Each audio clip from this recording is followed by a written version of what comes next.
Minha relação com a cidade é uma relação importante, é uma relação que desde jovem começou com bastante intimidade. Eu tinha uma proximidade muito grande em função de morar no bairro da Vila Mariana com o bairro de Jabaquara. Fui, quando jovem, jogador de futebol, jogava no Estrela da Saúde, no Jabaquara. Do Estrela da Saúde passei a jogar no Juvenil do São Paulo Futebol Clube, então cruzava diametralmente a cidade para ir até ao Canindé, onde hoje funciona o Campo da Portuguesa de Esporte. É lá que eu treinava, lá que eu jogava como Juvenil do São Paulo. Então, o roteiro que eu fazia era um roteiro interessante porque me obrigava a conhecer a cidade. Por exemplo, para ir para o Canindé, eu tinha de bonde da Vila Mariana até a Praça João Mendes, descia do bonde na Praça João Mendes, ia a pé até o Largo São Bento. Largo São Bento pegava um bonde que chamava-se Canindé, para poder chegar ao estádio.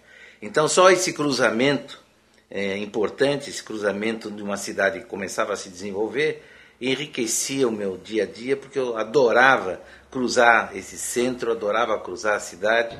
Desse nascimento, ou dessa vivência com a cidade, cresceu a vontade de conhecer a cidade de uma forma mais ampla, com conhecimentos até, por que não, urbanísticos, e quem sabe esses aspectos que acabaram me levando para a Faculdade de Arquitetura. Então a Faculdade de Arquitetura também era um passeio significativo. Era um passeio que iniciava às 6h45, quando o bonde Vila Mariana Lapa, eu o pegava no ponto final, ia pela Rua Domingos de Moraes, Avenida Paulista, e descia Angélica para chegar na FAU, na Rua Maranhão. Ao longo desse trajeto, comecei a conviver com um dos grandes ícones da arquitetura paulistana, que é o edifício Pauliceia. Outro prédio que começou a me impressionar significativamente por causa da minha própria caminhada, que era da Avenida Angélica até a Rua Maranhão, era o edifício Prudêncio, um projeto importantíssimo do Rino Leve, que até hoje me faz lembrar os primeiros anos da faculdade, como o edifício Pauliceia, que teve origem com o Giancarlo Palante, e que foi completado, foi desenvolvido e detalhado pelo atual e grande arquiteto paulista Giancarlo Gasperini. Essas duas vivências, esses dois conhecimentos me introduziram numa faculdade. Comecei a perceber o que era a arquitetura numa condição mais profunda, o que era a arquitetura numa condição mais filosófica. E isso foi principalmente, como consequência, a vinda para a Faculdade de Arquitetura, graças a um trabalho que nós, estudantes do primeiro ano, fizemos, trazer o arquiteto Vila Nova Artigas, que estava encostado na Universidade de São Paulo por causa das suas posições políticas. Nós o trouxemos para a FAU e, felizmente, ele foi nosso professor na metade do primeiro ano, o segundo ano inteirinho e o quinto ano inteirinho. Com Artigas aprendi a ver o que era a escola haitiana, o que era uma arquitetura voltada para o social, o que era uma arquitetura que consagrava a beleza, consagrava também a funcionalidade e consagrava principalmente o seu entorno urbanístico.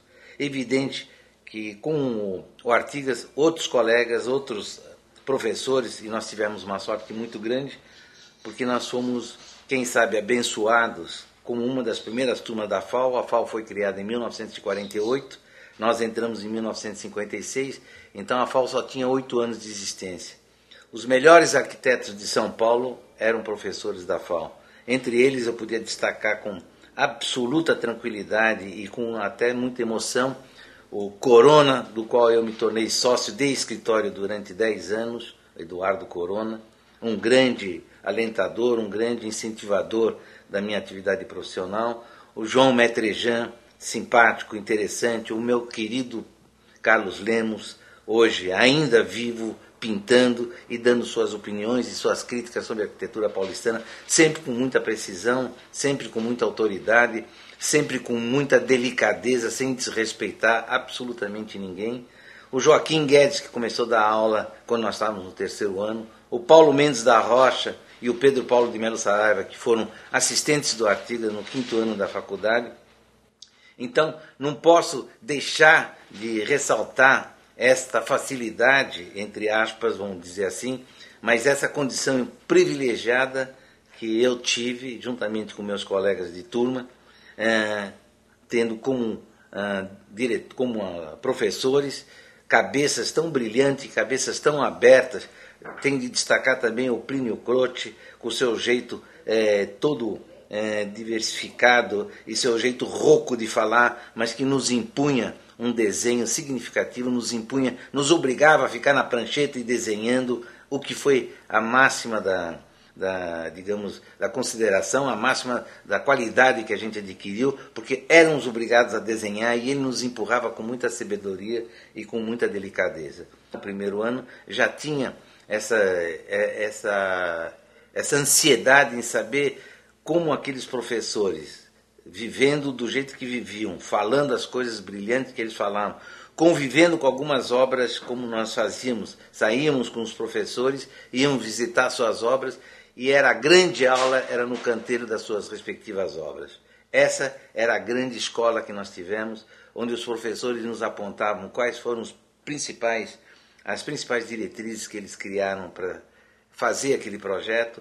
Eles despontavam para nós ou apontavam para nós as melhores qualidades que aquele projeto tinha, por que ele optou por uma condição de implantação de um jeito e não de outro jeito, por que a estrutura era daquele jeito e não de outro jeito. Isso foi realmente uma grande escola.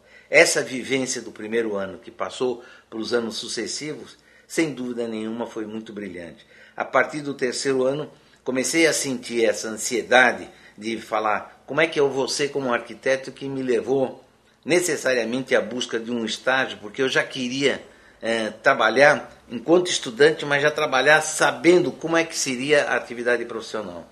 Isso me levou 2 anos a um estágio no escritório do Roger Smeckel, já falecido, um arquiteto também de muito destaque naquela oportunidade, e que me ensinou uma série de coisas e me ensinou como é que é a arquitetura realmente na prática. É evidente que eu passei por algumas coisas significativas na faculdade. Além dos trabalhos que nós éramos obrigados a apresentar a cada semestre, nós tínhamos uma atividade riquíssima na faculdade que era chamada Os Artistas de Domingo, que envolvia pintura, envolvia leitura, envolvia poesia, envolvia fotografia. Eu fiz uns trabalhos em madeira, com um traçado mais ou menos na base de canivete, etc., uma textura muito rica que foi, por incrível que pareça, eu recebi um prêmio por aquele trabalho e que, sem dúvida nenhuma, foi um outro estímulo e um outro enriquecimento para o meu trabalho e a definição, que realmente o meu caminho seria a arquitetura. Eu sentia que eu podia ser um bom profissional, que eu tinha uma ligação muito forte com o conteúdo da arquitetura, e nenhuma outra profissão me estimulava mais do que aquela.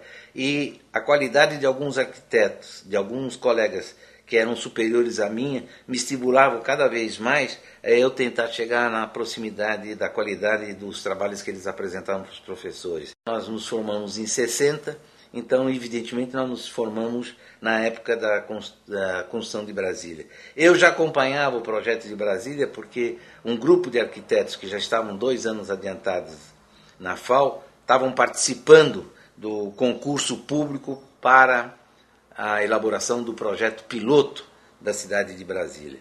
É evidente que no 5º ano, a inauguração de Brasília se deu em 21 de abril de 1960, 10 dias antes, eu e um grupo de arquitetos, 2 da FAO e um do Mackenzie, através de um carro que pertencia a um deles, evidentemente que era o pessoal do Mackenzie, o pessoal da FAO era meia dura, então o pessoal do Mackenzie é que tinha mais condições econômicas, então através do carro do IDAL, fomos nós, 3 e ele, rumo a Brasília, por intervenção de um querido professor, amigo também.